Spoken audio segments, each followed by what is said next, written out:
एक बार काशी से गई एक बारात, पंडित जी गए विवाह पढ़ने, तो पंडित जी बोले मैं तो नहीं जाऊंगा, कर्मनाशा पार करनी है, मैं रेल से आऊंगा। अब रेल से आने में घूम कर आवे तो 2-2.5 घंटे अधिक लगे, और ये नदी पार करती दूसरे गांव में जाना था। समाधान न मिले तो एक पहलवान था युवक, उसने कहा पंडित जी हम आपका धर्म नष्ट नहीं होने देंगे, आप हमारे कंधे पे बैठना। ठीक है, पहलवान ने पंडित जी को कंधे पर बिठाया और चला।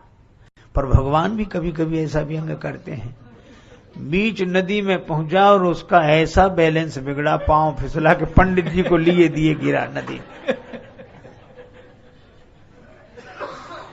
अब तो पंडित जी बड़े क्रोध में कांपे, मेरा धर्म नष्ट हो गया और काशी का वास इतने दिन किया और कर्मनाशा में तूने सारे पुण्य नष्ट करा दिया। सब लोग हाथ जोड़े और वो बहुत नाराज। एक सज्जन ने कहा कि पंडित जी पुण्य नष्ट अब नहीं हुए, पुण्य नष्ट तो तभी हो गए थे जब आप इसके कंधे पर बैठे। कैसे? इसके तो पुण्य नष्ट हो ही रहे थे, आपके पुण्य बच रहे थे। तो जो दूसरे के पुण्य नष्ट करके अपने पुण्य बचाना चाहे उसके तो पुण्य नष्ट हो ही गए। पंडित जी थोड़ा शांत हुए, लेकिन एक आदमी ने बड़ी अच्छी बात कही कि कर्मनाशा अपवित्र है। बिल्कुल, शास्त्र कहते हैं, हम शास्त्रों की बात मानते हैं, लेकिन ये देखो कि यही नदी आगे जाकर गंगा जी में मिलती है। मैंने देखा कर्मनाशा गंगा जी में जाकर मिल जाती है, और कर्मनाशा में कोई पांव नहीं रखता धर्म की दृष्टि से, शास्त्र की दृष्टि से, लेकिन कर्मनाशा गंगा जी में मिल जाती है तो गंगा स्नान कौन बंद कर देगा? कर्मनाश जल सुरसरी परई, तेई को कहो शीस नहीं धरई। कर्मनाशा का जल गंगा जी में गिर जाए तो कौन शिरोधार्य नहीं करेगा? बस यही है, जब तक वो कर्मनाशा है तब तक शास्त्रों का नियम उसके लिए है, और जैसे ही वो गंगा जी में मिल जाती है वैसे ही शास्त्रों का नियम उसके लिए नहीं है।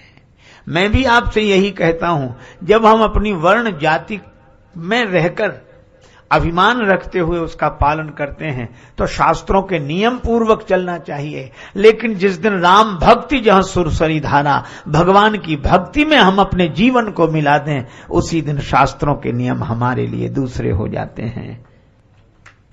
पर उसी दिन होते हैं, शास्त्र की मर्यादा है, पर यह शास्त्र से ऊपर, जिसको स्वामी रामानंद जी महाराज वैष्णवाचार्य, उन्होंने बड़ी सुंदर बात कही एक चौपाई में, जाति पाति पूछे नहीं कोई, हरि को भजे सो हरि का होई।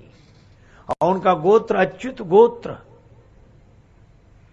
और कैसे कैसे संत बनाए गए। आप देखो रविदास जी को उन्होंने शिष्य बनाया, माता मीरा जिन्हें गुरु मानते हैं। क्यों? क्या शास्त्र मर्यादा का ध्यान उन्हें नहीं था, लेकिन शास्त्र मर्यादा से अधिक भी भगवान की भक्ति का भरोसा करते थे। पर आज तो विडंबना ये, मिलेंगे लोग पूछेंगे तेरा व्यवहार कितना है, मिलेंगे लोग पूछेंगे तेरा व्यवहार कितना है, मिलेंगे लोग पूछेंगे तेरा व्यापार कितना है, मगर ये कोई नहीं पूछता कि तेरा प्रभु से प्यार कितना है।